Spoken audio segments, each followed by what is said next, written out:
I'd like to open it up with approving last month's minutes. I'll make that motion. We have a motion from Supervisor Wild. Do I have a second? I got a second from Supervisor Bruno. Let's call a vote. All in favor? Aye. All right, so moved. We'll start off with the airport agenda, if that's all right there, Mr. Hadros.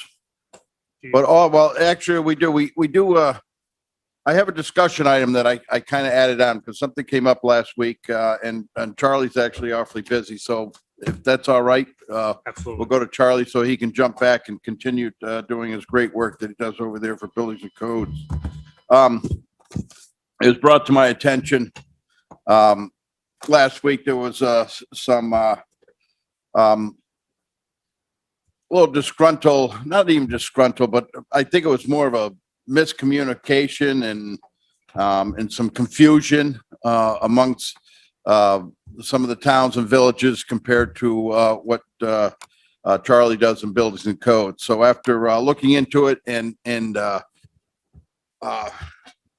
doing my research and talking to Charlie and talking to Dan up in the village, and I'm not just singling out, but Dan Burrich,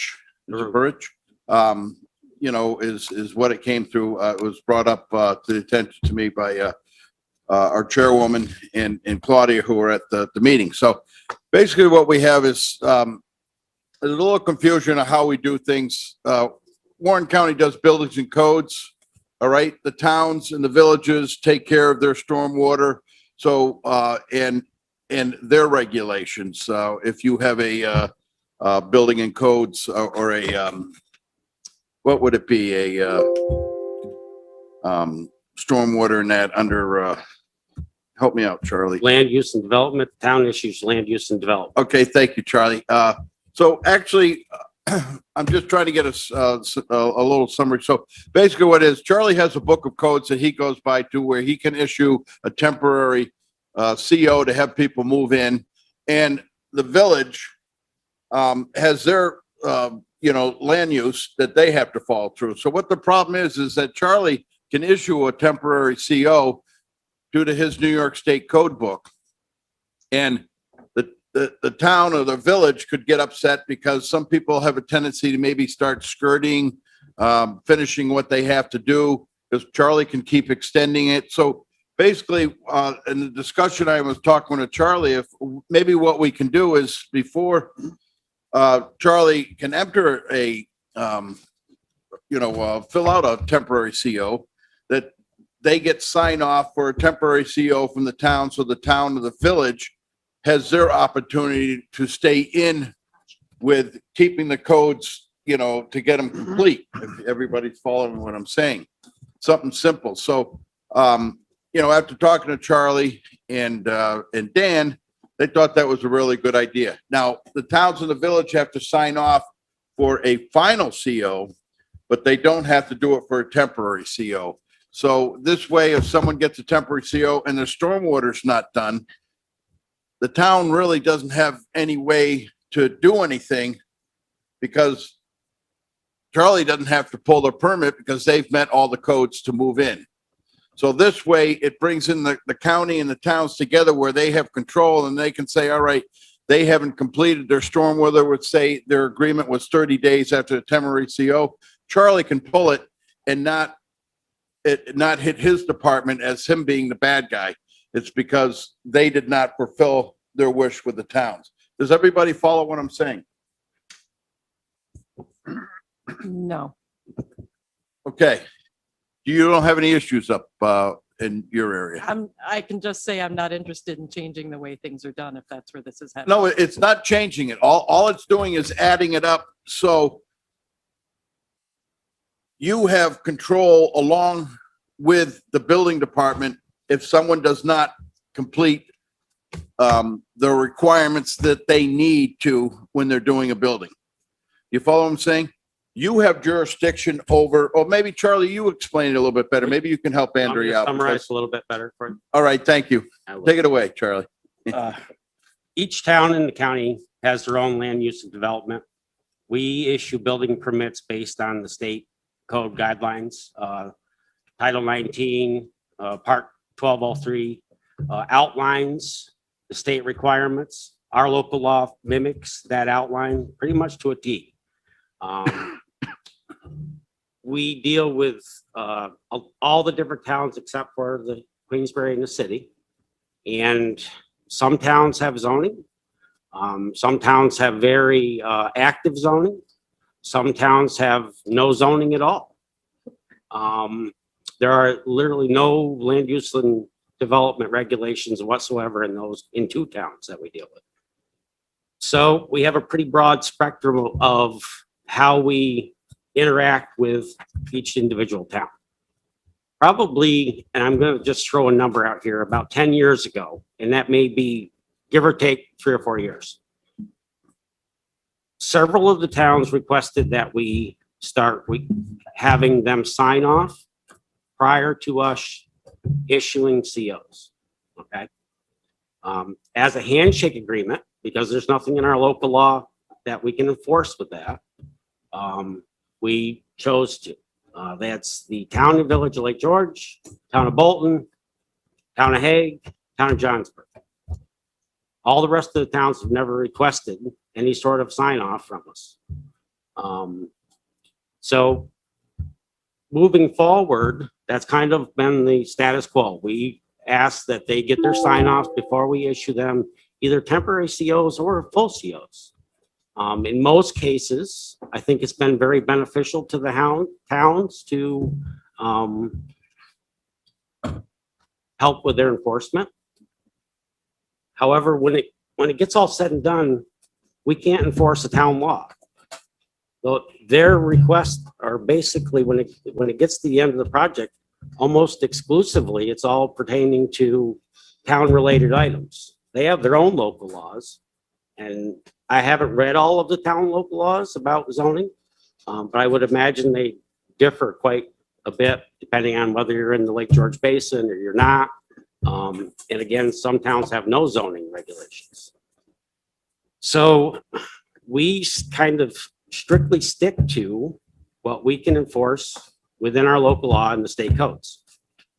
And it's no different than working with the towns, the Department of Health, DEC.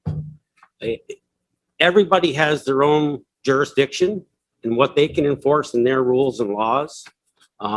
Once in a while with Department of Health, they overlap a little bit, but we all more or less stick to what we can enforce. And we work with a multitude of agencies to try to get compliance on any given situation.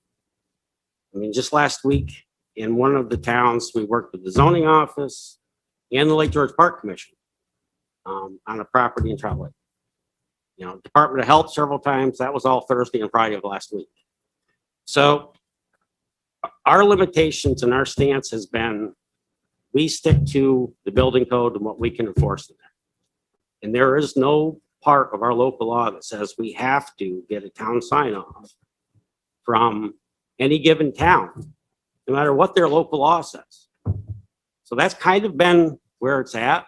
I think the village and the town have had a few projects in the last year and a half or so that I'll say they haven't necessarily followed the guidelines after we've been in there, whether we've issued a full CO, a temp CO. I think most of them have all been temp COs.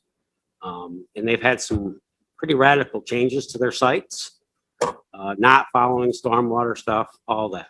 And I kind of think that's where this is coming into play at this stage, because this has gone along for quite a while. We've had one person, and it was before I was administrator. Karen was still the administrator. We had one individual in the town of Lake George challenge the fact that we wouldn't write him a CO. His house was fully compliant. This was not even a temp. This was fully compliant in regards to the state code, what we enforce. At the town's request, they asked that we withhold. We did withhold it for several months.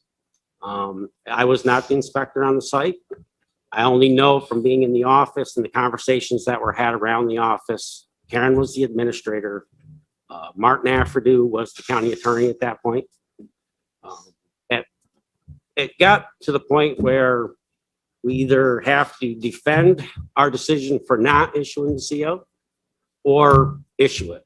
So Martin made a determination that there was no grounds for us within the local law and or the state code to withhold a CO because of stormwater issues in the town. So we've continued since then asking for town sign-offs for temps, for COs, but nowhere can I withhold it. I can't just withhold it because I want to. If they've met all of our regulations, I can't defend the withholding of a CO for them. Okay, thank you, Charlie. Supervisor Hogan? Thank you. I've actually burned a little legal money on this just last week. We had a situation in Johnsburg. I think I understand it better now, where our zoning officer didn't want that CO to be issued because of all sorts of violations relating to town law. In the end, we were given the legal opinion that that CO had to be issued because there was no valid reason for it from his perspective to not be issued. So I get the problem. It lies in great communication, and that's basically it. And to my experience, Charles and his team have been excellent communicators. So I mean, we can't, unless you're looking at changing law, Well, there's no recourse here. well, that was the whole point of this discussion, is I wanted to feel out the committee and see how they feel is changing that local law where the towns and the building department could work together in this way, because then Charlie's can enforce it, because that's actually his job. He can enforce it for the town, or the town could come in and say, and this is the reason. But with the local law, then it can't be challenged because it isn't a local. And that was the only, thing. So I was just putting it out there as a simple solution to help ratify some problems that obviously you've been through now. And, I don't know if Craig or Kevin or Frank, have had any issues there. So it was just a discussion item. I'd like to see what everybody feels, and we can go now. Dan was not able to make it today. He happens to be on vacation. I actually told him to cut it short and come in Zoom, but he said no, he wouldn't. So I said, I don't blame you. So Rachel and Claudia were there at the meeting. Chairwoman, would you like to chime in at all in any of this? Thank you, Mr. Chairman. I appreciate you bringing this forward to the Facilities Committee attention, and it may be something that you could leave as discussion or a pending or look together for a joint meeting with government ops. But I am trying to attend town board meetings moving forward before the end of the year. And my first one was Lake George. I did stay for the 3-hour meeting. And during that time, their council members expressed concerns, as did Dan, about this particular issue. I told them it would be referred to the appropriate committee, which Dennis Dickinson had indicated as facilities. I know he would like to see this issue addressed and discussed. So perhaps talking about it when he's able to be present at the next committee meeting or whatever appropriate committee. But I do want to let them know that we are following up on the issues that they brought up as a county concern. And I know you were right on top of it the next morning, and also reached out to the council members. So thank you for that, Chairman. And perhaps that's a way to wait for Dennis to be able to talk a little bit more about it, if appropriate, or what an appropriate solution might be, if feasible. All right, well, thank you. Yeah, Charlie and I had a good discussion, actually over 2 days, off and on in between his busy schedule there. And I really appreciate the time. And I believe, Charlie, I'm not going to speak for him because he isn't here, but he kind of agreed that this might be a direction we want to look, because it gives more control for the towns to be able to say, look, please don't, offer that. Or you can say with the stipulations with the 30-day temporary, a 30-day temporary CO, or, a 60-day, that X amount has to be done on your stormwater. And then Charlie can go and pull that temporary CO, because now there's a local law that allows him to do that. So you know, this was the easiest solution that I kind of saw that doing that. It actually brings it all in and gives the towns in the village more control, along with Charlie to do his job instead of just going by the codes. Because being in the building trade, you know, I understand, all about the codes and being on the Queensbury Planning Board. He has a certain book and other people have a certain book, and you can only work within that book, kind of what we do here. So Supervisor Wild, you'd like to chime in? Chairman, thank you. And I have a question. I'm not sure who to address it to, but I've also had some recent experience with stormwater and certificate of occupancies with my own home. And if I'm not mistaken, the towns have the ability to enforce fines for stormwater violations. So I'm not sure why we're spending so much time here, because we could get the town to kind of follow through with the obligations that they have. If I'm mistaken, then please correct me, but I think that's a avenue that we have to kind of resolve this. Well, I think that's well endowed. I believe your house is in the town of Queensbury, It is. and we have a full-fledged department that does building and codes and zoning and everything. And you can't do anything in Queensbury without us coming down on you and giving you a fine if we want to. Unfortunately, we don't have that type up here at the county, because we're talking county and like I said, we're talking two different books. In Queensbury, there's one big book and we all work out of that. But this is, you know, so unfortunately, Queensbury has you know, a larger department to be able to handle all that. Not that we need a larger department. I didn't mean to say it in that way, but the department's all there to enforce all the laws and that. So Maybe misunderstood what I was saying. The county has the ability to issue COs based on the state building codes. It has nothing to do, we have nothing to do with the stormwater. It's all been delegated to the towns. So for us to try to do something different is kind of violating home rule. I think I've heard about home rule lots of times here. I think the towns need to enforce the stormwater and use that as a mechanism instead of using the CO to enforce this. My sense is the towns aren't following through with We're not. the requirements for the abilities that they have. Now, maybe I'm wrong, but my yeah, sense is the no, towns need to pursue this. you're complicating this, I think, a little in the part. What I'm trying to do in this discussion and to keep it open is to give the towns really don't have a way to enforce their local laws without having the law adapted into the county, where, because Charlie is our enforcer. The towns don't have a code enforcer like we do. So, I mean, I'm not trying to complicate this and I'm not sure if that's true. Supervisor Leggett. Go with Supervisor Garrity. Well, There. we deferred our building codes to Warren County back in the 80s. So I'm not aware of any conflicts between the town and Warren County since the 80s on this. But I also thought the DEC had something to do with the stormwater regulations. It's a DEC code. And when you do a building in our community, DEC gets involved with stormwater regulations. So I don't understand what's going on here. I mean, we've never had a conflict with building codes.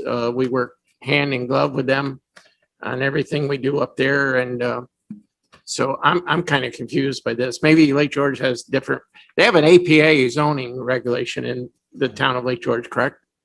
I bet they do. They do. And those regulations, you know, I mean, you have to meet the DC regulations, sort of like septic.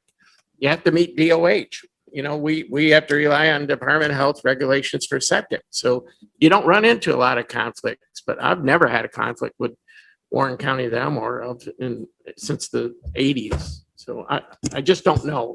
I don't know what happened here. Okay, well, let me, I'll go to Supervisor Leggett in a minute, but this is really not a conflict. It's not a problem. What we're trying to, you know, I don't want to say it's a problem, but it's not a conflict. It's not an all right war in that. What we're trying to do is be able to give the towns in that more of an opportunity. You know what I'm saying?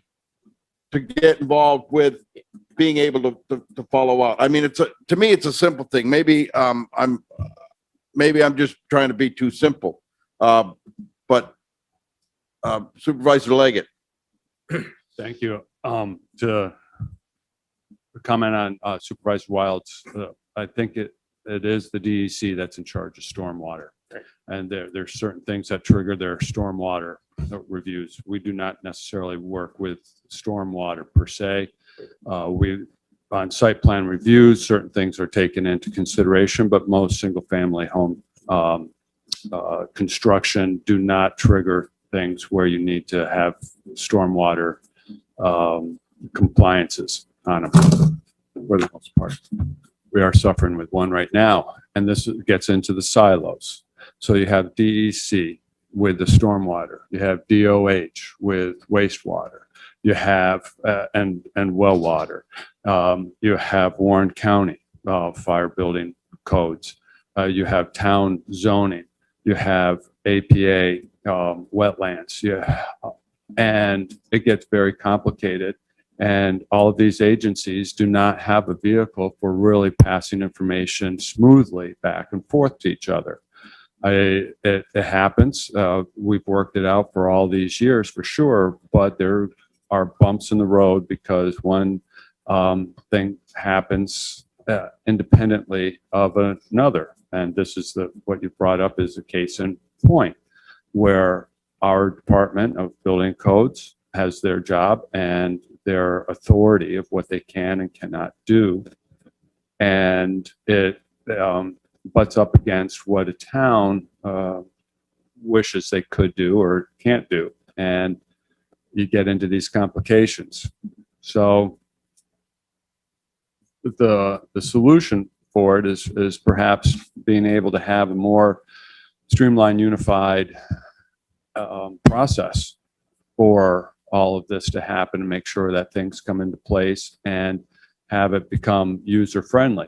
If I was to come in to apply to build a house on a slope greater than 15% with a septic system on greater than 8% with it, and so on, it triggers a lot of things, and I am bouncing around without a clue of where to go, who I should call, and how to take, and starting the discussion there, Chairman McGowan, to perhaps, in years to come, this will be a long discussion, but in the years to come, we can smooth out the process. So, if I may, and I'll be right with you, Supervisor Bruno, would you be in favor, looking into if there was a law where you had more input, with the buildings and codes to be able to enforce what you'd had to, enforce or smoother communication, then I guess you're looking for would be an ideal. I mean, I don't really know. To me, it was just the simplest thing, doing this where it would open it up. But you're right. We are in the park and we do deal with DEC, the APA and the DOH, and it's quite, and unfortunately, Charlie's book is, yay thick. And once you put it all together, you're talking a book that's yay thick and working together. So I'd like to continue this and keep it on discussion and I can get with the other supervisors to see, where they feel they may have, troubles. I'm not saying this is something we have to do yesterday, but tomorrow would be okay. So, yeah, and to answer your question, I'm not necessarily in favor of creating any more laws because all laws then need to be enforced, and that creates a whole nother layer of things. Are there items that could be tweaked within what we already have in existence to make it work? Okay, that sounds more than fair. All right, thank you, Supervisor Leggett. Supervisor Bruno. Thank you, Mr. Chairman. Supervisor Leggett touched on a lot of what I was interested in, but if I'm hearing this correctly, in summation, the problem here is one of enforcement, correct? In other words, I think partly that is part of the problem, with the town running into difficulties dealing with the enforcement portion of their land use and development. And it's always at the final stage. sure. So again, if I'm hearing this correctly, I mean, your guidance is the New York State Building Code. The problem seems to be here more stormwater management, correct? Mhm. And the towns, villages, whatever, most of them, many of them, several of them, whatever, do not have anyone, staff, or anybody to enforce those, and it's not in your purview to enforce those either, correct? I believe in this case, the town of Lake George has full-time staff Sure. that deal with land use and development on a full-time basis. And I'm sure in their, I do not have their local laws, sir.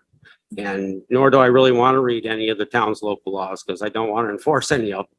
That's the town's problem to enforce.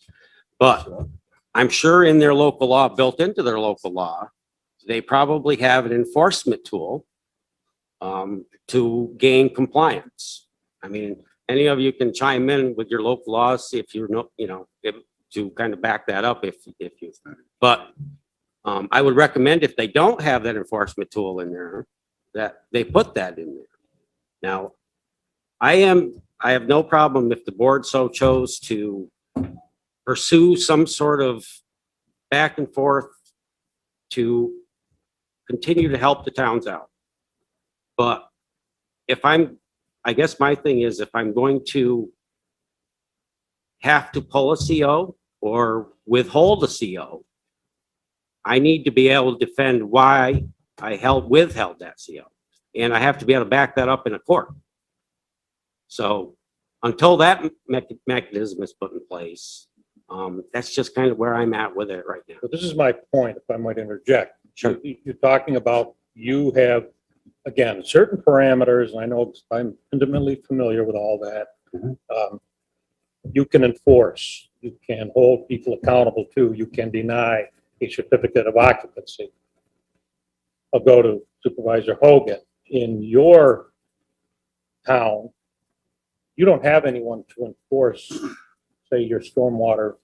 Is that correct? Or- We have very limited Right, and again, capacity. what I'm getting at is this is, of course, I'm not trying to put more work on you, believe me. I'm just trying to make sure I understand this completely. What I'm hearing is you're okay, they're okay with you enforcing New York State Building Code. But outside of that, we have the stormwater management regulations, which are New York State DEC, as Supervisor Leggett alluded to. But again, correct me if I'm wrong, I'm hearing that they're looking to someone to enforce those with respect to someone occupying a facility, a house, a business, whatever. Part of that is the site plan, it's the stormwater management plan, et cetera. So you can enforce the building code, which doesn't include that, but you can enforce, let's say someone is required to put in swales, vegetated swales, and maybe some riprap or something to control and diminish the velocity of water so it doesn't erode, blah, blah, blah. Nobody enforces that. So the building is done, they want to move in, but there's mud running into the road because the stormwater management aspects are not complete. But who's going to enforce that? Is that correct for the most part? Let me, this, what, Dan said. One of the problems is that Charlie can offer a temporary CO to let the people go and do their codes, everything meets New York State. Right. Problem with the stormwater isn't. But what happens is once he offers a temporary CO, those people can keep reapplying for a temporary CO. So what happens is, as long as they have temporary CO, you can't do anything. They're in there. So the stormwater's not getting done. They pay the $50 every, 6 months or something? Temporary CO is a $25 fee for 6 months. Yes, sir. All right. So, so this way they can skirt it. I And, understand. you give someone an inch, they take a mile. All I'm trying to do is get it where everybody's on, the same page. And if we have to tweak it where, but right now he has to offer it. And even if it gets down to a permanent CO and the stormwater's not done, that's not fair to, That's my point. so how do There's no we one do to this? And that's enforce what we need to The discuss. stormwater aspects. Yep. So that's the question here. How do you implement that? How do you orchestrate that? All right, well, I don't want to Thank you. run the rest of the day off, but thank you Supervisor Bruno. I appreciate that. Like I said, I think it was good discussion. I think we've got everybody's minds thinking on it. Maybe we can all get together. I'm not going to ask for a special committee. I think we can handle that here. Plus, we got Kevin can always put in his 2 cents when he wants to. Yes, Supervisor Hogan. I think not specific to the circumstance that triggered this discussion, but overall education is always a good thing. And to that, I've invited Dan Kelleher and Robin Burgess from the APA to attend the Economic Growth and Development meeting in July to discuss local land use plans, as well as some of the services that the APA offers. So I think that'll be a very timely presentation. So, can we, it would be something you'd like to bring up? Can we bring this up, in your committee, and maybe get some help from them? We can ask them questions when they're here, but let's focus. I mean, this is definitely in the purview of your committees, but we can certainly use their expertise. That's why they're there. Well, there's no I in team here. I mean, it's the more we get, the better off we'll be. But I just wanted, I didn't expect this to run as long as I did. I just wanted to put it on the discussion. I wanted to thank Charlie for your time, and I'll be in touch. All right, but no, we'll move forward. Go ahead. If I may just add one more thing, I might as well give you an update where we're at. Take me 2 seconds. We've done about 350 fire safety inspections already this year. Our new guy is on board. He's kind of focusing on that. He's really getting his feet under him. Things are good in that aspect are going very well. Permit numbers, as you all can imagine, are very, very high right now. We've already hit about $100,000 in revenue, which is almost half of our budget, which usually is well beyond the 6-month period in the year. Wow. So fully staffed at this point, and currently, when I walked over here this morning, we had no plans on the submittal pile to be reviewed. So everything is reviewed and either waiting for information or waiting for people to come in and pick them up. Which, yes, Mr. Chairman, thank you. Thank you. If you don't mind, I heard about the extension for the temporary CO of $25. I just did a temporary CO in Queensbury, and I won't tell you how much it cost, but it was significantly more than $25. If we're thinking about the services that we provide and the costs, and people are building a new home, maybe not a deck, we need to do this, but if they're building a new home, $25 is very inexpensive. And my suggestion is we think about increasing that to at least cover the administrative costs, the driving back and forth in your time to be, or your team's time to go make those inspections. And I would say quadruple it at the minimum. Yeah, well, I think we reviewed that. Well, would have been 2019, right? We kind of reviewed fees. At that point, the board decided they didn't want to change any fees. We can certainly revisit all of it. I think one thing to keep in mind is as we get into the outlying areas of the county, $25 to some people is a lot. I recognize, but I'm talking the difference between a deck versus a new house. I understand, sir. Thank you. Okay. Charlie, I want to thank you for coming in, and please, when you go back from I'll speak for myself, not the board, but I really appreciate all your time and really all the hard work you guys are doing, because I know you're buried and things are going well and you got a good handle of things. So thank you very much, and let them know that I appreciate it. And I actually can speak for the other people that aren't here. I'm pretty sure they're proud too. So Thank you, sir. Appreciate it. all right, I Charlie. will do so. All righty. Okay, so as we move along, is the airport agenda all right there, Kevin? Yes, it is. Okay. So on the action, tonight we have Robin with us. Welcome. Thank you so much. Good to see you again. We have to amend the contract for our solar. I'm terribly sorry to bring this up, but I'll let Kevin take this over because he brought the bad news the other day. Really not bad, a little saddened, but take it away, Kevin. Thank you. So the first thing on the agenda, good morning, everyone. The first thing on the agenda is to amend the contract with Nextamp. As you all know, we negotiated a contract with Nextamp for the price or for the fee that they had put into their proposal. I think all said and done, it came out to about 205,000, give or take a year, somewhere in that range. But as we discussed in those meetings, it was them being able to reach the NYSERDA Block 17 grant. We also knew we were up against it, trying to reach that block as well. We expected a block to stay open until probably June, July, give or take, and they actually closed it May 10th. So NextAmp was not able to get inside that block, so they've come with a reduced fee. I don't want to talk too much about it. Dallas Mason is here from NextAmp, and I would like to turn it over to her, if that's okay, Chairman, so she can kind of go through where they're at and where they think maybe or may not incentives may be. Okay, we'll do that. So I want to say welcome, right up there at the podium. Want to move the other? Well, she has hers, and then the other one is so everybody can see. So Can you hear me? Yes. what'd you say? All right, let's see if, do I have the ability to shout? Share? Okay. All right, let's see if this will work today.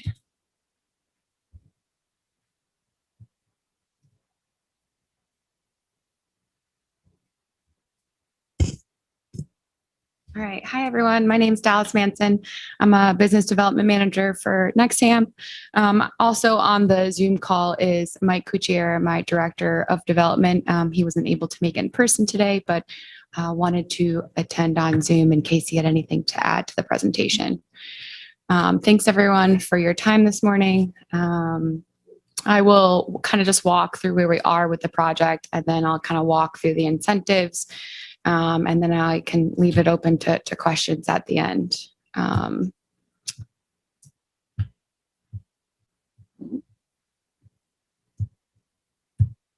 right. So as most of you know, NextAmp was founded in 2007. We've been developing commercial solar since 2008, and we've connected over 150 projects across the United States. We are a full turnkey company, meaning that we develop the projects, we construct the projects, and we operate and maintain them afterwards. It's a pretty rare type of company. Most companies flip and sell the projects after they have permitted the projects to either investors or other companies. So the life of the project is in-house with NextAmp. Two important things I want to call out. Since 2016, NextAmp has secured over $62 million in NYSERDA incentive for 116 megawatts. So we know how to submit our projects to get incentive through the NYSERDA program.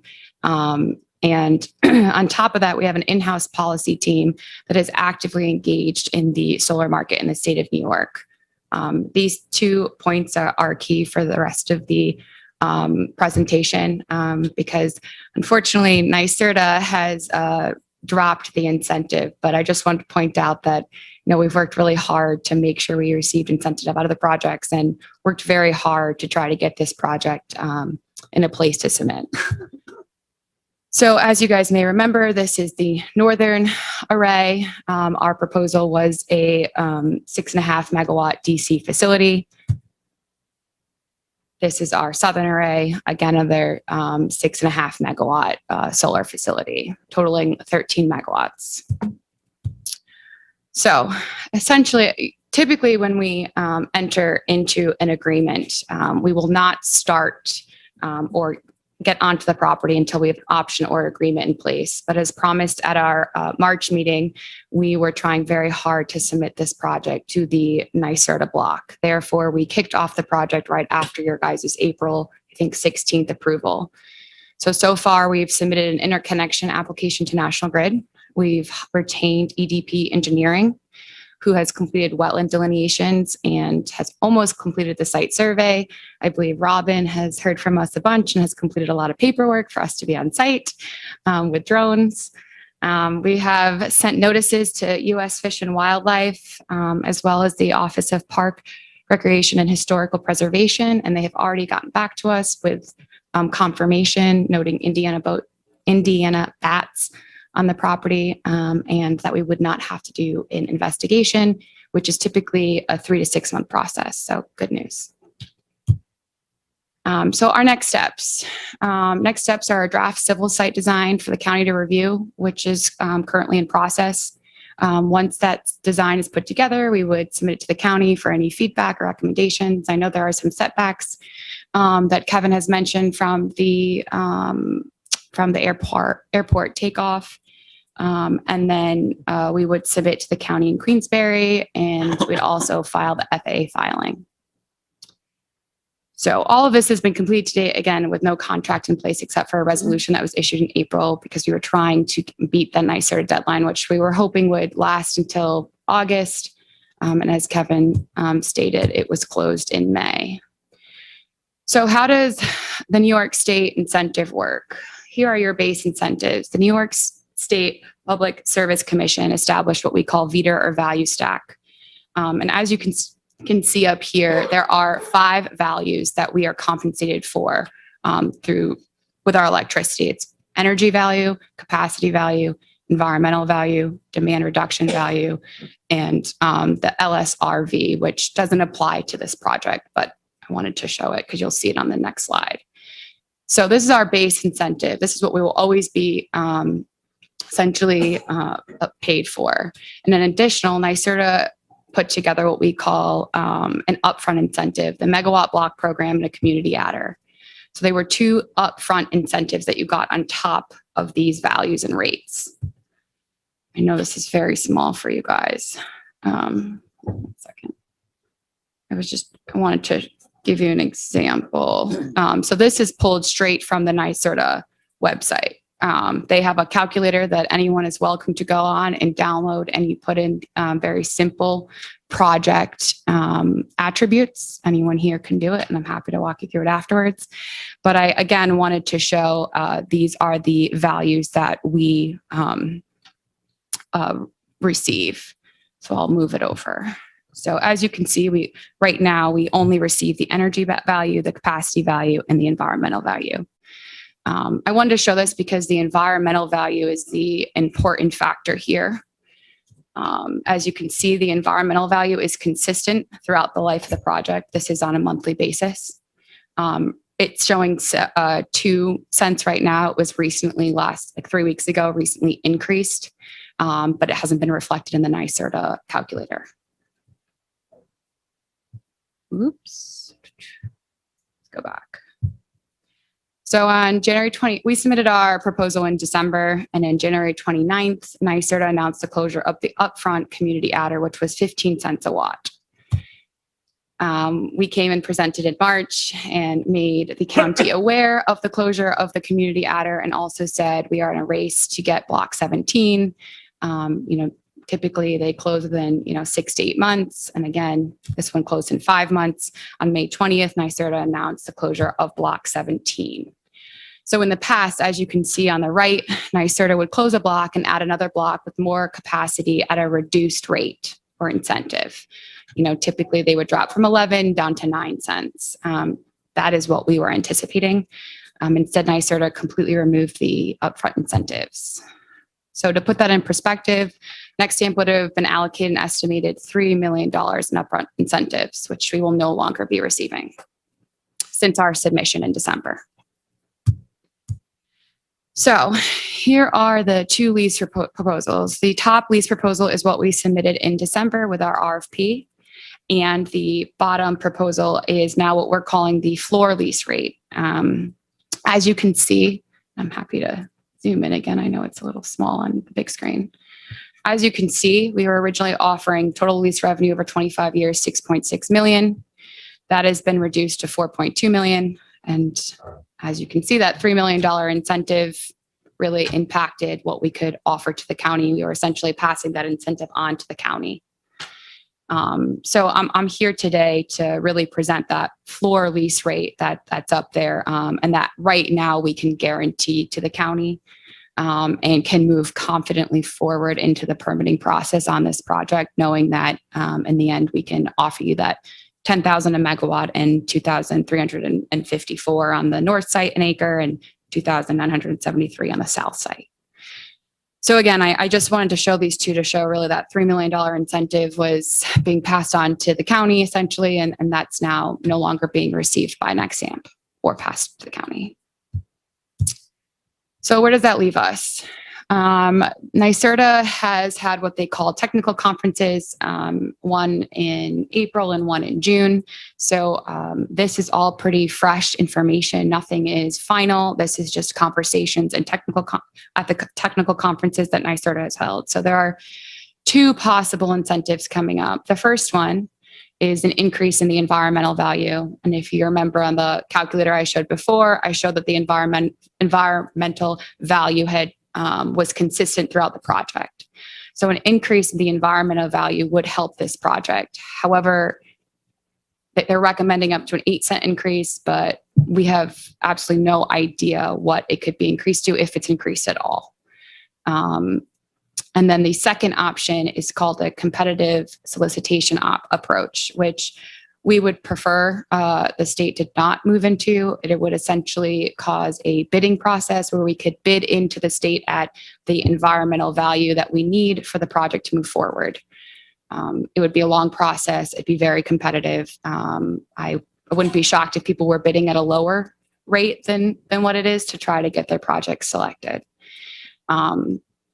So last, these white paper should be coming out in August and September, kind of outlining the programs, and then the DPS has 60 days to pick a program and implement it. So as you can see, we don't really have, we don't know what the program's going to be. So that floor lease rate is what we can offer and guarantee at this point. Well, Dallas, I want to thank you for coming in today, and a lot of information there, and more of a process of what's going on. So, what is the what are the thoughts on the committee? Disappointment. Right. I feel the pain, Supervisor Wild. Mr. Chairman, if you don't mind, I have at least one question, probably a follow-on. For Dallas, if you don't mind. Oh, sure. I thought you were asking her. No, I don't. Dallas, do you? Dallas, one of the statements you had in your presentation was that there was an interconnection application made. Has that been approved? Is that locked in, or can someone else jump in front of us? Nope. So we're submitted. It's a long process. It can be up to a 6-month process, but the second that we are submitted, we are locked in. So we should be getting actually preliminary studies back, I believe, the end of next week, which will give us a little bit more insight about who's on the feeder and where we are in the queue. But we are currently locked in. I just don't have an update on where we are in that queue. But right now, the online database is showing that it's just our projects on those feeders, and our projects should fit. So the next question I have is in relation to the floor versus what happens to that floor if these incentives kick in and what it is. And I'm just curious how we might be able to value that moving forward today to get an anticipation of what it might be instead of accepting the floor level today, because I'm a little concerned about doing that, not knowing where we might end up. Yeah, and I'm going to be very frank. We're kind of, what we're presenting was just released a week ago. They have not announced official numbers for the incentive. I guess my concern with leaving it open is, we've moved forward with a lot of development and already spent a lot of development dollars without a agreement in place, which is not typical for us. So I think we're just kind of looking for comfort that, we can have a floor lease rate. And I'm not the attorney. I've been, Rob and I have gone back and forth a few times, and maybe there's language we can add in there that says, this is our floor rate. And I'm going to be frank, I don't think we're going to be able to get back up to what the Block 17 was. I think we would need a 6 to 7 cent increase on that E value. And I don't see it happening. I just want to be very honest with the board. But we could possibly put language in that says that there's, our floor lease rate and there's maybe a cap. Again, it's not something we typically do because we haven't run into the situation, but. No, I understand. And I think just to follow up, that Mhm. E-rate value. If it increases by 1 cent, what does it do to our numbers? If it increases by 2 cents, what would it do to our numbers? I think I would feel more comfortable looking at something like that to understand where we might go. Yeah, I don't have that information. I can look into it. I don't think a cent is really going to change too much. I think we'd have to see about a 2 to 3 cent increase to really see that per acre rate go up. And I'm happy to work with my finance team and see where we can get you guys. But I wish I had more answers. I wish the state had more answers. I'm sure. Thank you, Mr. That was Chairman. Yeah, go ahead. Okay, just a minute, Supervisor Stroud. Supervisor Leggett was, Yeah. had his hand up first. Thank you, Chairman McGowan. Being on the negotiated committee, Dallas, it's good to see you again. Thanks. Next Amp was selected because they did have a very professional team that covered all the bases, and the Supervisor Stroud, Supervisor Wild also on that. We were all in agreement that this is a good package, and they did get the award because they did have the highest return per acre on things. And we were aware that there were things in the mix. Timing was essential, and that's why we got the approvals to you, and the board was able to approve it as quickly as possible. So this is, I hate to say it, somewhat expected that there could be a change on it. When you do look at the per acre rate, and you get onto the NYSERDA website and you look at various samples, you will see that this is still a very favorable rate, competitively speaking, across of what an entity could expect to get per acre. So put it all into context. Thank you, Supervisor Leggett, and I appreciate that input, as always. And I was very happy to have you on that committee with you all. Next, we have Supervisor Bruno. Thank you, Chairman. I agree with Supervisor Wild, and I think in essence, what he's alluding to is we have an area that is open here. In other words, if we enter into an agreement, and Mr. Hadro, if you can jump in anytime, that I think we need to be able to increase that if this incentive increases. Is that correct? Oh, You're the Oh, chairman. yeah. Yes, just a moment, John.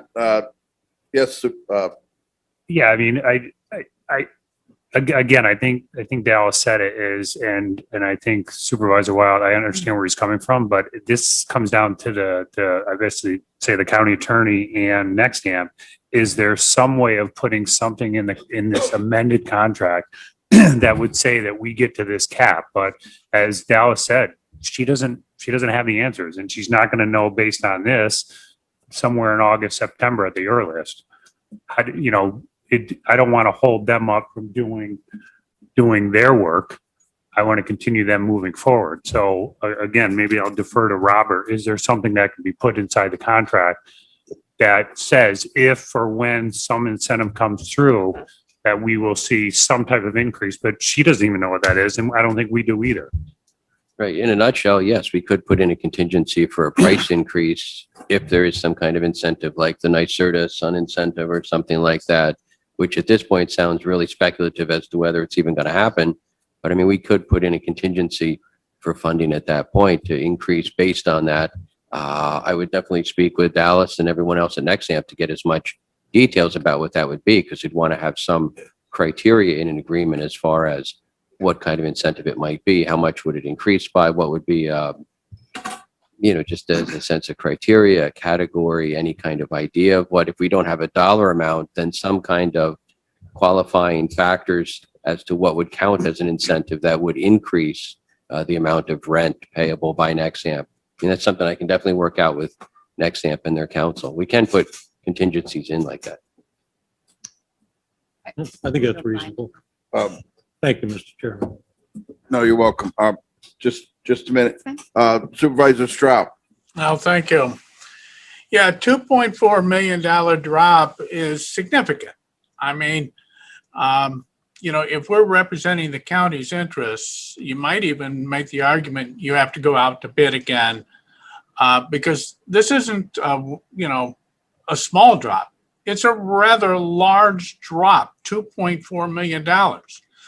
I don't think, given, what I'm seeing today and the information I was presented to today, I certainly hope you're not asking us to make a decision today. $2.4 million is a whole lot of money.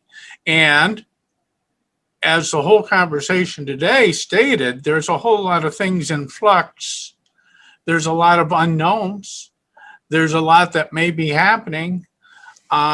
In as little as 2 months from now, we may have some better answers. So I am very reluctant to make any kind of commitment to a $2.4 million drop today. Yes, thank you. Welcome, Supervisor Beatty. Thank you, Chairman. I had a comment. So you had this drop, Dallas. My name's Supervisor Beatty. Nice meeting you, ma'am. Hello. So would all the other proposals also have that same type of drop? Yeah, I believe they interviewed two other developers who were also very open and upfront about the drop in their offer and incentive. We were not the only ones to come forward. All right. So that being said, it's across the board. This isn't like it's an isolated incident, one contractor. So if you're going to drop 2.4 from this contractor, obviously it's going to be probably the same with the other proposed bids. So I don't know why this committee can't go forward in some type of contract, seeing that everything's consistent and equal. I think the last supervisor was implying that maybe this was just for this contractor, and that's not the case. It's across the board for all the potential contractors. Thank you, Supervisor Beatty, and that was my understanding too. Dallas, you wanted to, Yeah, I just want to clarify a few things on the incentive coming up. So August and September, they would release white papers, and then the DPS would have to pick what program within 60 days. That does not mean implement the program. That means, I say fall and winter up there, that means that we could have a program open up in December or Q1 next year. These are all just conversations that are currently happened. If we had had this conversation even 3 weeks ago, I would have had nothing to present to you for an updated incentive. So my concern with one, not moving forward with some type of approval is we essentially won't be able to move the project forward. We would keep the interconnection applications in because outside of the incentive, the interconnection application is the most important thing on these applications. We have a lot of projects that are just not feasible anymore because the feeders are full and the substations are full. Therefore, if we pulled that application, another project could step in and take space on the queue. So I just want to clarify that these incentives are all just conversations, white papers that have been issued that I'm happy to send around, but there is nothing final. And I mean, we could wait for a new program to come out, but that could be in 9 months, in a year, it could be in 3 months. I don't have an answer. I know that Mike had something to add to that, if you wouldn't mind my director speaking. Mike? Yes, thank you, everyone. So I think the point I'd like to make is that, I think what we were seeking was, the ability to enter in or finalize an agreement for an option lease. With the potential, basically in that lease, using this floor as something we can never go below. I don't think it's an intention to revert the entire, the lease rate to that bottom floor. I think Nexamp is definitely open to working with council on creating sort of a scale of, depending on what the incentives turn out to be, where we could be. But that floor is sort of our status quo. If we were to build this tomorrow, with all the other assumptions the same, that's what we could offer. And we know we would have a viable project that would work for both of us. But certainly we want to be able to share that upside, as we go along, because our initial offer was at that higher level.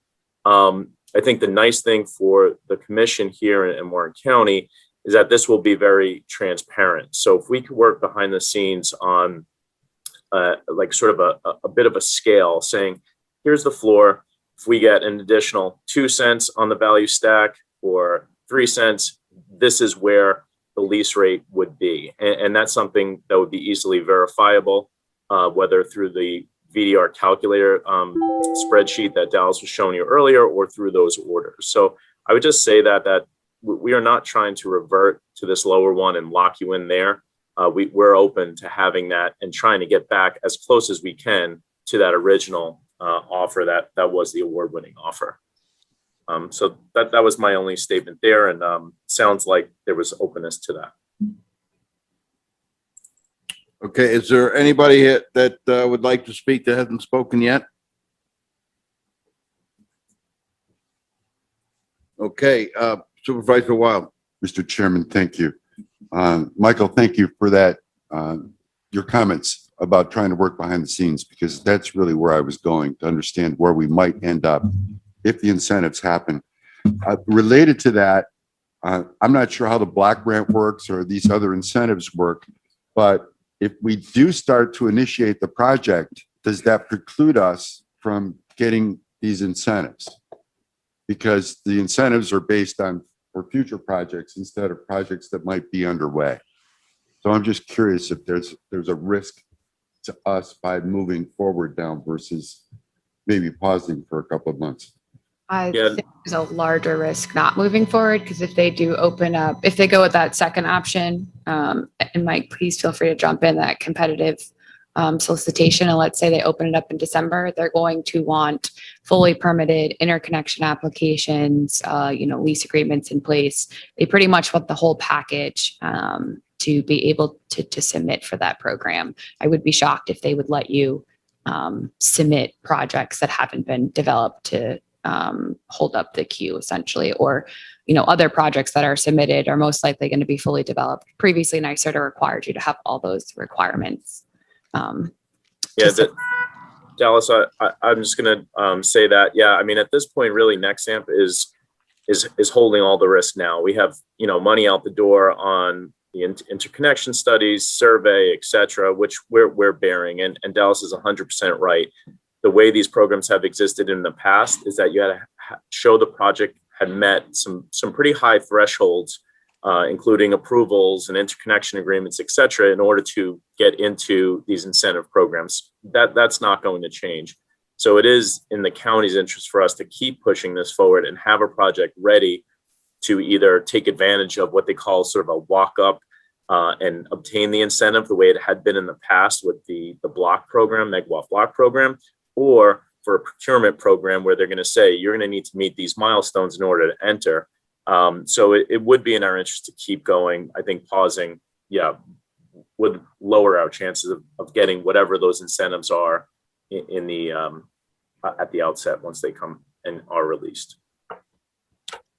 All right, thank you, Michael. So who would like to speak over here? I just wanted to add in real quick is, and again, not rushing anything, but this is a revenue generator for the airport. And you all know we're trying to reduce the debt at the airport. The other thing is to get this amended, that kind of starts the lease rate during the development stage that they'll be paying us as well. So I just wanted to kind of put that out there because again, it's a revenue generator for the airport and it decreases the debt that we have of being in the red out the airport, and we're slowly getting it back to the black. And I agree with you. Thank you. So we're running a little long. Supervisor Stroud. Yes, Supervisor Stroud. Yes, at a minimum, I think we need to have an independent analysis of this. This is a significant drop. This is a significant change from what we were offered originally. And I know that there were ifs, ands, and buts originally. But I'd like to have an independent analysis. I mean, in all fairness to the residents of Warren County, I don't think we can simply jump on this. Of course, it's a revenue, but all of them were revenue streams, okay? And yeah, things have changed, but maybe some proposals could actually come in better than this now. I don't know. But we certainly would need an outside independent analysis. I mean, anytime you're talking about a $2.4 million difference between what was originally anticipated and approved and what we're seeing today on the table without any considerable thought or an independent analysis by a third party is ridiculous to ask us to vote on this today. Thank you. Thank you, Supervisor Stroud. Supervisor Wild. Mr. Chairman, again, thank you. Mr. Stroud makes a good point. But if you reflect upon what happened during our negotiations, and Supervisor Stroud was there as well as Supervisor Leggett, we asked the three bidders to come in with a floor just in case we could not get these block grants and we lost these incentives. So we still made a decision to move forward with this, and I'm still comfortable with this decision if, as long as we can get that math worked out so we can understand as more incentives come about, what that will mean to our bottom line. So I think I would be in support of moving forward with this right now. Thank you, Supervisor Wild, and I feel the same. Supervisor Leggett? I have no comment. I don't sit on the committee, but I think all the ideas are on. Well, you were on the, Again. you're right, for the Yeah. committee aspect, I understand, but you were on the negotiation team. Right.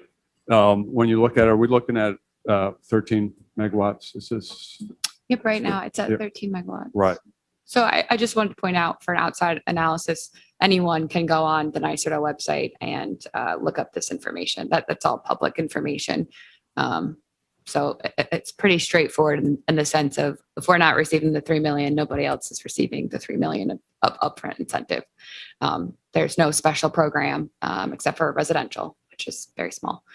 So I'm happy to send out the link and the updated technical papers if anyone cares to take a look. Supervisor Stroud brings up very good points that we should consider. The county has been caught in a situation like this on previous occasions. Supervisor Beatty has brought it up to our attention on several occasions as well, of where the board has made less than desirable decisions when it comes on to finances and on to development. So I would defer to Supervisor Beatty and his judgment on this. Supervisor Bruno? Oh, I'm good, thank you. Well, you're on the committee. Oh, yeah. So, you want my opinion? Well, I'm kind of putting a feeler out there. You know, we kind of have to make a decision here. Okay, I agree that, with Supervisor Stroud, that it's a sizable decrease. However, considering the facts and the factors, I guess everyone else was subject to that same decrease, if you will, or denial. And to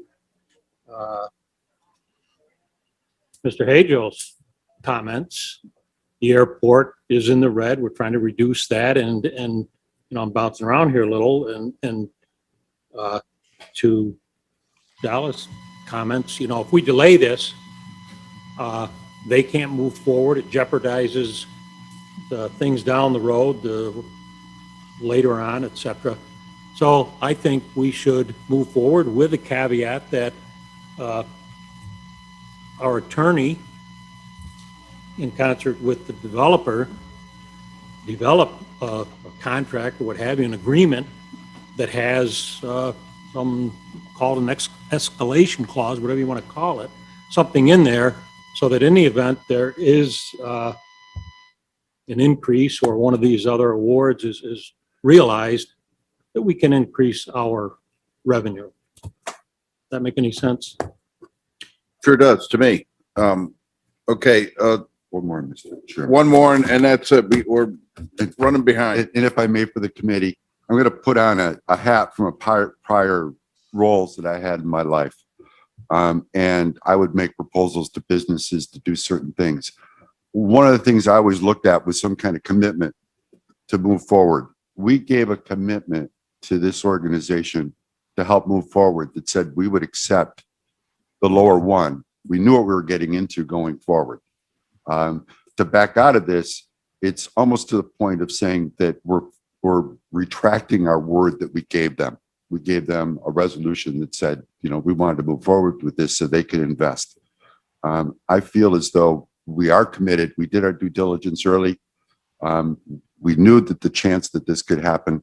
So to follow on our reputation and our commitment for doing something like this, I think it makes sense to move forward. Thank you, Mr. Chairman. I will yield the floor back. And Well, I have to say Supervisor Wild, that was a quite the finisher. I don't think I could even top that. So that's my sentiment. So I'd like to, yes, Chairman. Oh, it's your meeting, Mr. Chairman. If it's acceptable, I'd like to make a comment. Well, always. Thank you. I just, I agree with Supervisor Stroud on this issue. I think that when we get more information and new information, we should be looking at it. And I appreciate you coming in and providing an update to this, but this is also, I know I don't sit in your committee. This is the first I'm hearing about it as chair. And I would agree that when we get new information, it's incumbent upon us to make good informed decisions. And I just wanted to weigh in terms of an ex officio member of your committee.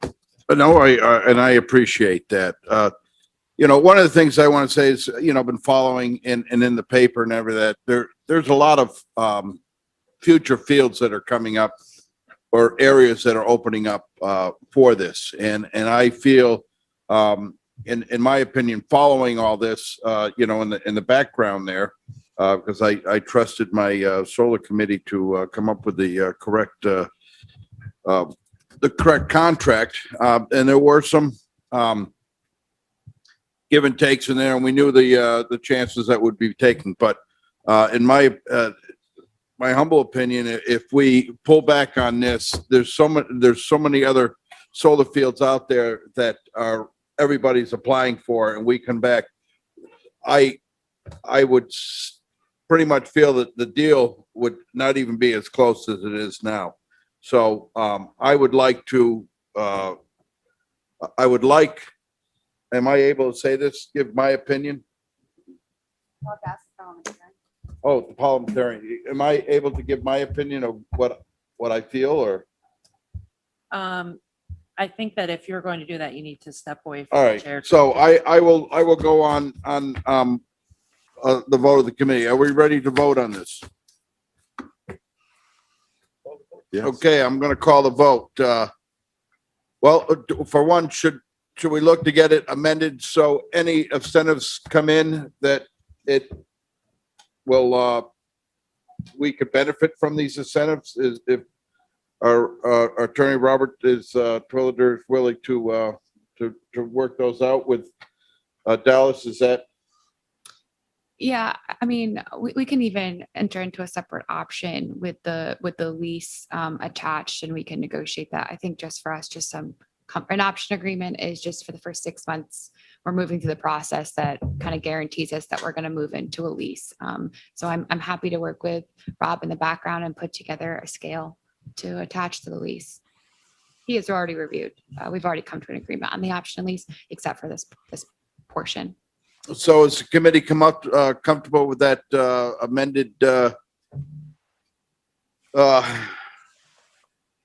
resolution there that or action? No. Okay, we have a no. Do I need to do a roll call here? Supervisor Bruno? Yes. Supervisor Wild? Yes. And is Supervisor Shepler here? No.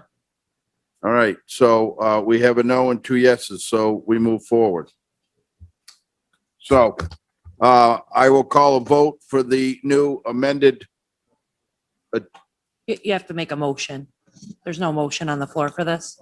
Oh, well, I'll make that Someone- motion, Mr. Chairman, and if Amanda can help me do this the right way, but my motion will be to accept an amended contract with Nexamp to move forward with the solar project. And that amendment should include or shall include calculations on the returns that the county might receive as additional or new incentives become available.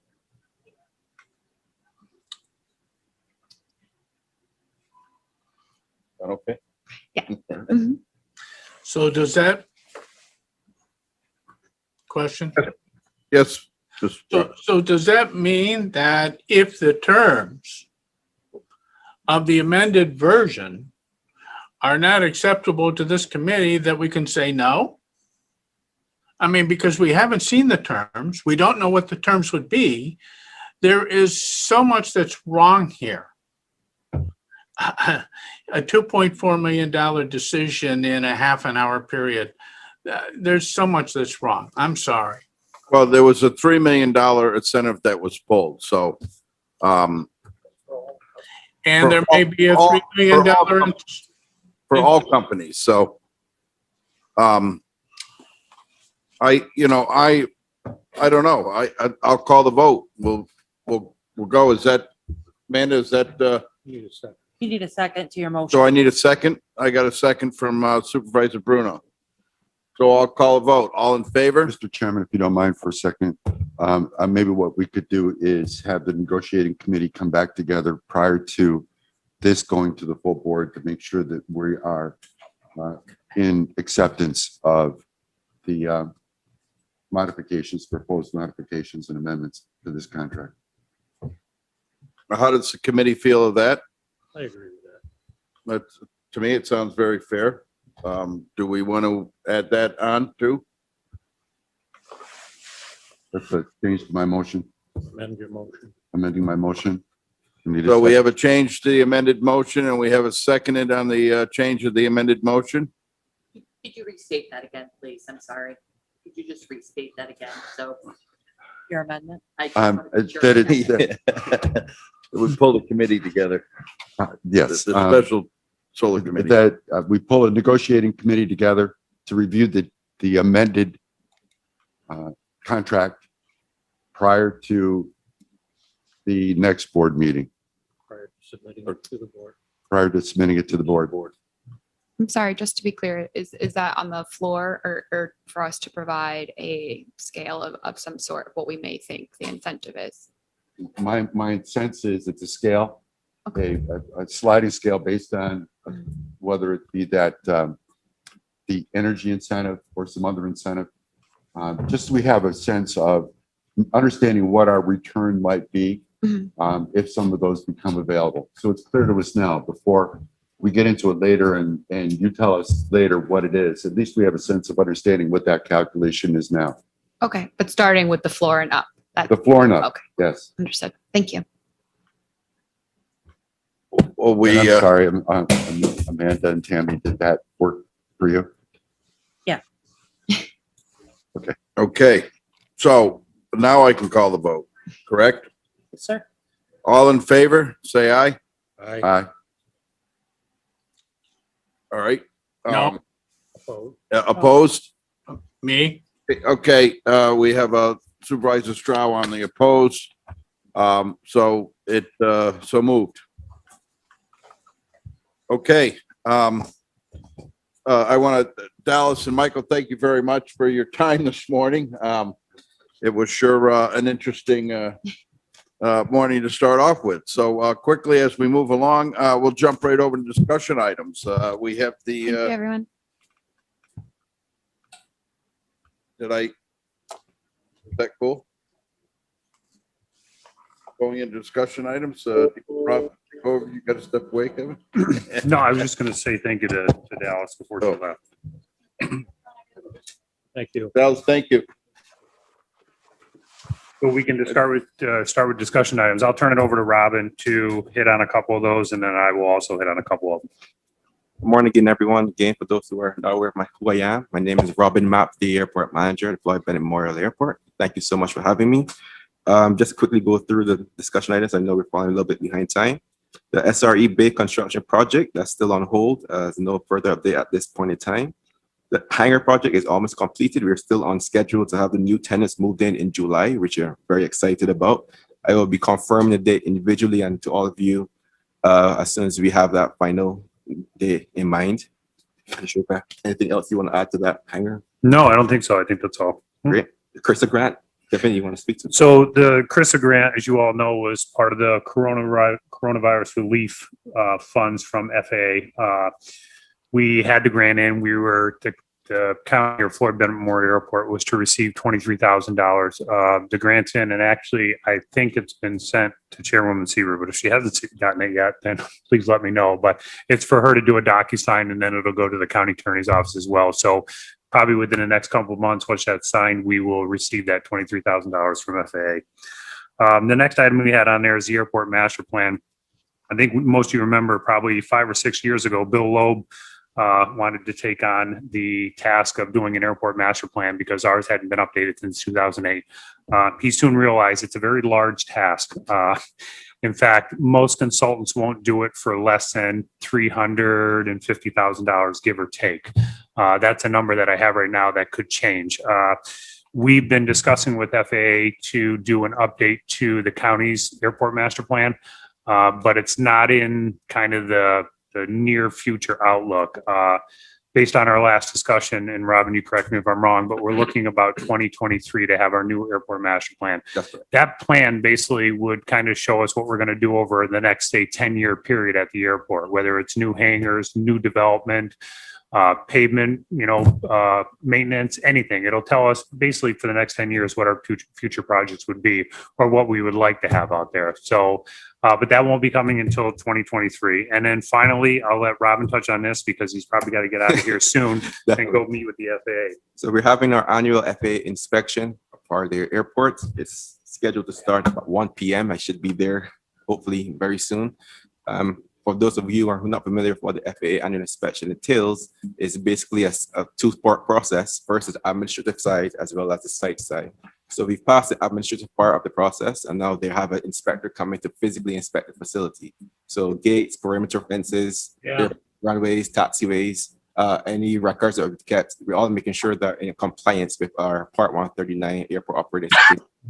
So what that ensures is that we are having best practices and policies in terms of safety and security at the airport, as well as ensuring that we are still eligible for FAA funding for certain projects, which the airport master plan would be a great addition to. So it's a very intense 2-day period I have coming up, and I want to thank you so much, guys. But I may have to hop out if that's okay. So if you guys have any other questions, feel free to ask. I'm always available. Great meeting you guys. Same here, Rob. Thank you. Oh, thank you, Robin, and I want to wish you the best of luck. I know the airport is in tip-top shape, so hopefully it goes all smooth, but let us know if you need any help from us out there, mending some quick fencing or anything there before you get out there. So thank you very much and good luck. So we don't have any referrals or pending items, privilege from the floor. Don, do we have any comments out there? Good morning, Chairman McGowan. No, there is no input on YouTube as of now. All right. Was that for me or? Yes, it was for you, Chairman McGowan. Good morning, Supervisor Bramer. Good morning. I'm not on your committee, so I thank you for the opportunity to speak at this time. I just wanted to say something to the committee that I popped in the chat, which was that I think given that the committee did pass a resolution regarding the next stamp project, that it would be beneficial to have their representative come to the full board to explain what exactly is happening. Unless this needs to go to finance, perhaps. Maybe they could go, I just thought of that. There's another committee they go to prior to the full board. I just feel like I wasn't in tune with everything that was happening with the changes. Well, okay, I will look into that and we can discuss that. I don't think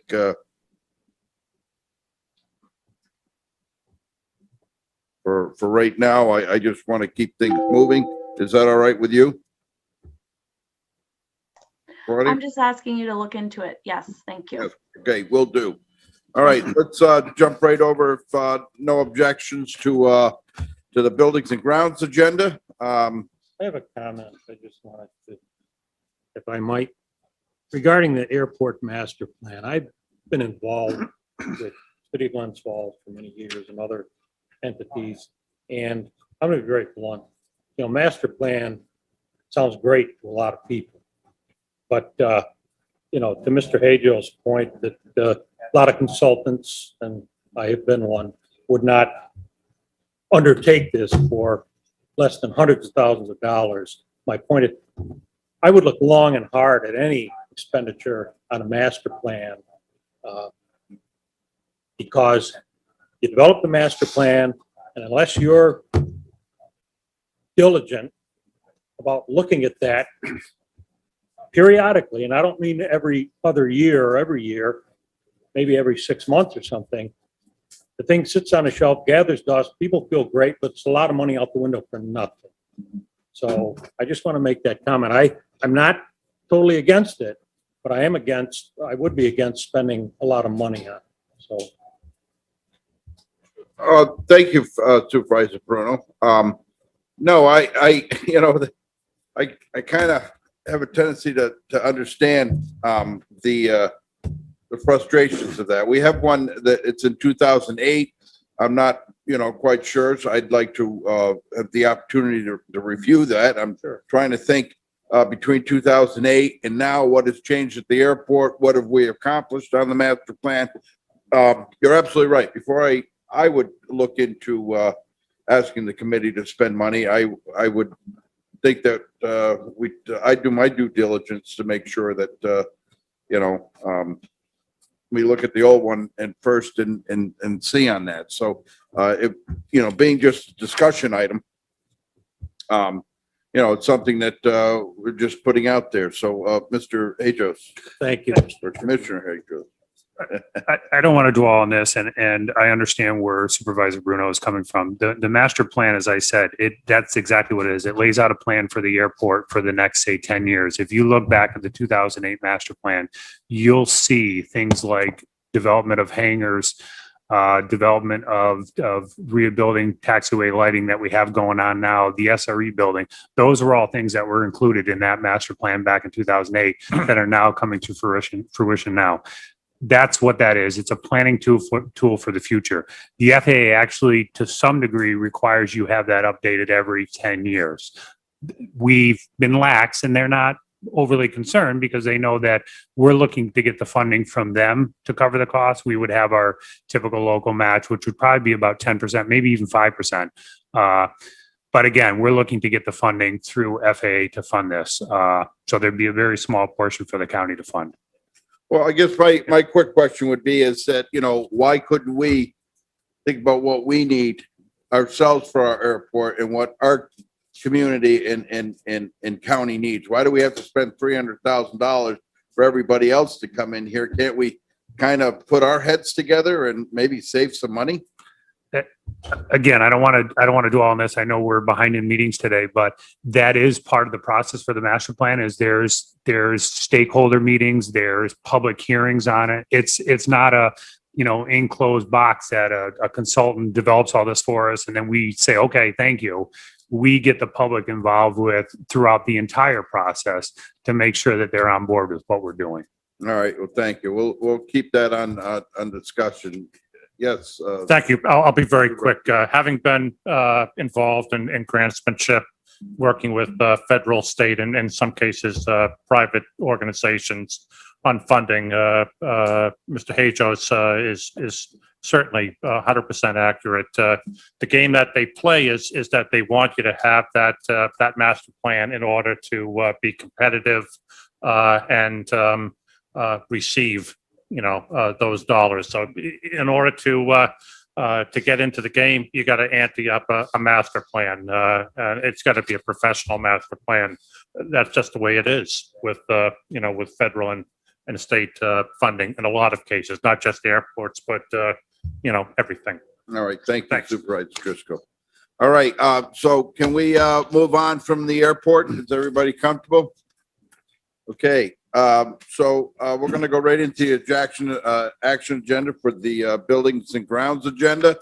And number one, we have a request intent to fill a position for a cleaner due to a resignation. Scott or Kevin, or? I'd Yep, this Go with is- Scott. This is correct. We're looking for a notice of intent to fill position of the cleaner that was vacant by a resignation from a employee. We do have a few people in the funnel that we can interview for the process, but we need to get it passed to fill the position. So I will ask for a motion to bring this to the floor. Supervisor Wild, do I have a second? I'll second. Supervisor Stroud, thank you very much.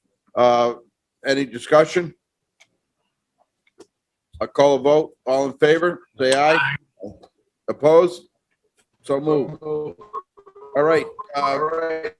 Number two, transfer.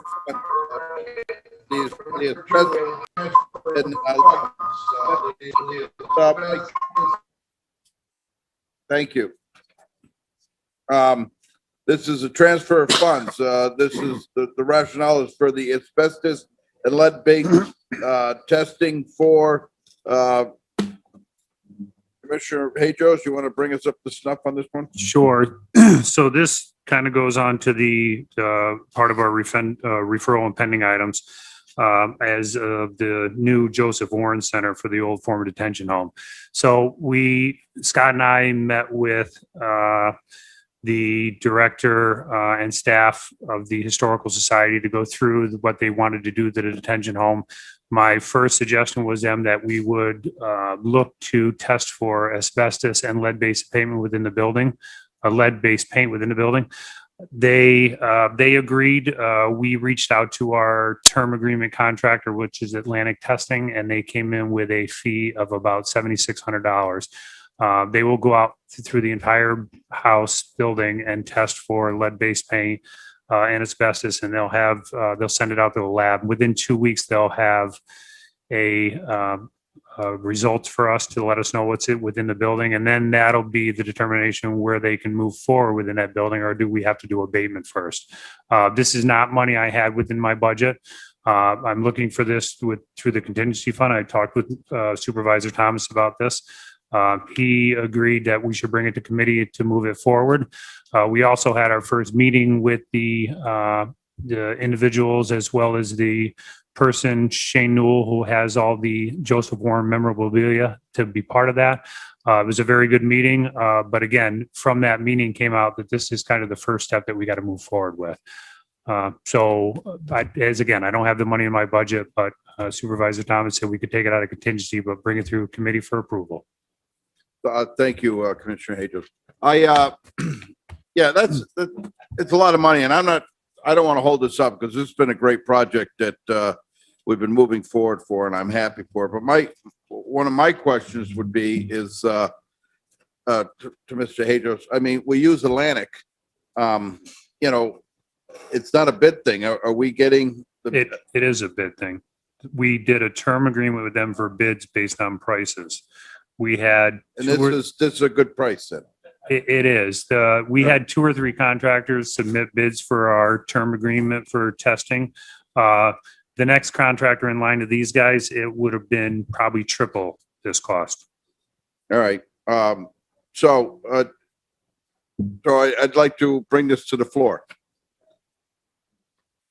Make that motion. I have a motion from Supervisor Wild. Do I have a second? I'll second. Thank you, Supervisor Stroud. So Frank, there's no problem with any contingency money for this? No, I don't believe so. Okay. Because I'm happy to keep this moving forward. I kind of stopped in at the end of the meeting the other morning, and I was impressed with the amount of people that are involved, and I think it's very important for our county. So I will call the question. All in favor? Aye. Opposed? So moved. All right, let's move on to a new contract in plumbing. This is to enter in a new contract for the term agreement contract with plumbing services. Who would like to take that over? The resolution is for a new contract with the plumbing term agreement that we have. You'll see on the following pages after the resolution, you'll see that the contractors who had bid on it, and C&L Mechanical Corp was the low bid. So we'd like to award it to C&L, enter into a contract with C&L Contracting for C&L Plumbing. Can I have a motion to pull this to the floor? I'll make that motion. We have Supervisor Bruno and a second on Supervisor Stroud. Thank you. Any discussion? All right, so I'll call a vote. All in favor with the new contract for plumbing services with, you said, C&L Mechanical. C&L Mechanical. All in favor? Aye. Opposed? All right, so moved. And the final resolution that we have on there is a miscellaneous resolution to move funds out of reserve into the code for the final generator hookup at the HSE building. As you know, we moved money into the reserve last year. I believe it was about 118,000 for the generator. We purchased the generator already. A lot of the work was done in-house, but there was some work that we needed to work with our term agreement electrical contractor, which is Our Electric. The majority of it is labor. There was a little bit in there for material. So that's and again, we had 118,000 in the reserve for this, and we have so far only spent 96. So this is $15,569 to cover the cost of Our Electric to finalize the hookup of that generator. So it'll be up and operational. Okay, a motion to bring this floor. We have Supervisor Wild.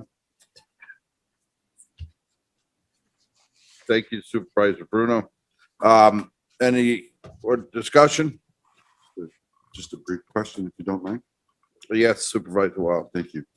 Kevin, does this, are we done now? So we're under the 118,000 you put in the reserve and we're done with this whole project. We're done with the one for HSB. Now the one that's existing over at HSB that we're replacing, that one's going to eventually go to Countryside, but that's not part of that 18,000. They actually put money in their reserve. I believe it was give or take 38,000 to finalize theirs up there.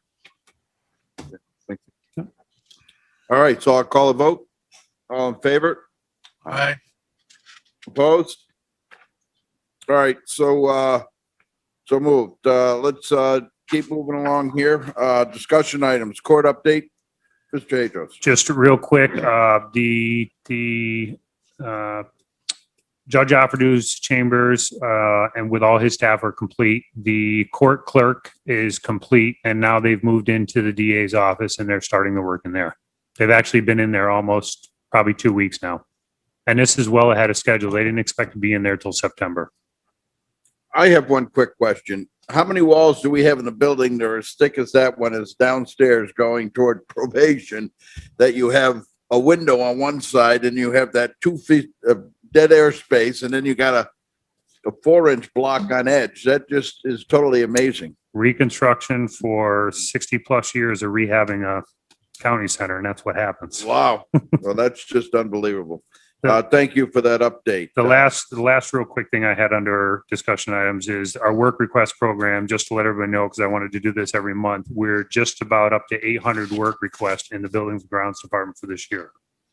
Yes, I had a quick meeting with Scott yesterday, and he brought me up to snuff on that. I thank you. And Scott, you're doing a good job keeping those work orders flowing. Thank you very much. We appreciate it. All right, let's go to referral and pending items. We have the discussion to continue regarding the changes to the concrete in the front entrance. Yes, the only thing I want to add to that is that was going to be done with the bond money that we had done for the courthouse add-on for the family court, as well as the work that we're doing now. Jim Lieberman just approached me. He would like to be able to submit a grant for us to do some of that work up there, also to correct some of the drainage out in front of the county center here as well. He's willing to submit a grant on our behalf, and it would include kind of a rain garden out there. It doesn't finalize, say, the conceptual plan of there's been talk of memorials out there, but he's looking from the environmental standpoint, which we wanted to remove a lot of that concrete out of there. With that being said, is that we may not have to use the bond money that was put up for the courthouse. But again, we won't have a decision with this grant that he's submitting until December. I just wanted to, make the committee aware. I would recommend maybe go with Jim's, proposal to see if we can get a grant, and then we wouldn't have to use that bond money. Thank you. How does the committee feel of that? I agree with that. So, Supervisor Stroud? Yes. Okay. All right, that sounds good, Kevin. Thank you. Second one, is the group on, the options, for our old jail. One of the things I'd like to, make a note with Amanda, if we're able to, change, Frank Morehouse's name to our new, facility director there. I just feel, he'd feel more in tune to what's going on if his name was there. Kevin? So a quick update on that. As I said last meeting, we put it into Clark Patterson's lap to come up with some, some of the alternatives and kind of to update the report that was done in 2008 and another one that was kind of updated in 2017. They're working through it now. By no means am I rushing them through that. I want to make sure it's a solid report to provide all you guys with solid cost. I don't want them just to rush a number. So we're hoping that at next committee, probably before next committee, but at next committee, we will discuss the numbers and the options that that we've had them do as a task. All right, thank you. Any discussion on that? Okay, and then the last is the ongoing discussion regarding the proposed Joseph Warren Center. We did talk a little bit about with the asbestos. Is there anything would you like to add that came out of the meeting? Just very quickly that they've created two kind of subcommittees, a historical subcommittee and then a building subcommittee. The building subcommittee is basically going to look at the work that they want to do to make the house into this, Joseph Warren house. There's a lot of things that they're proposing they want to do.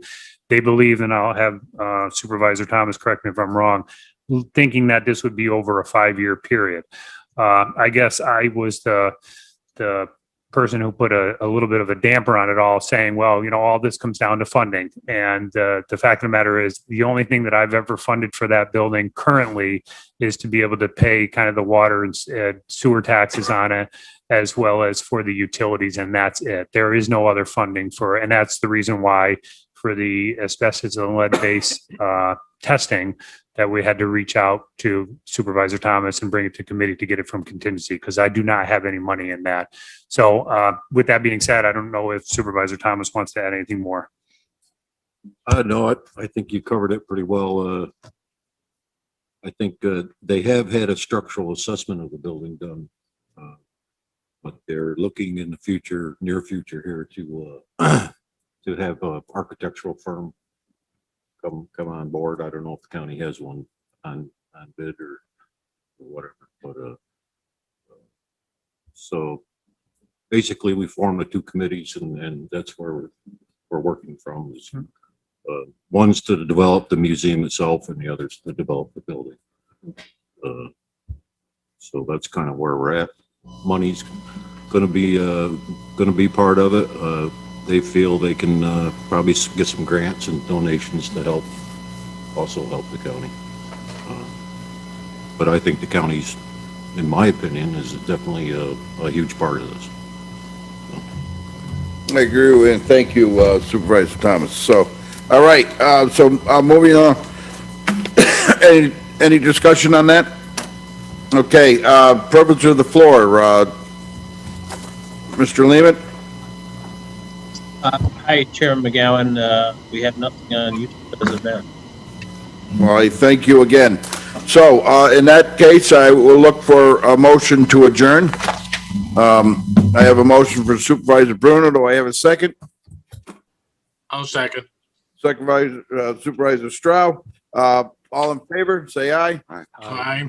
Opposed? Okay, so moved. I want to thank you all. It was probably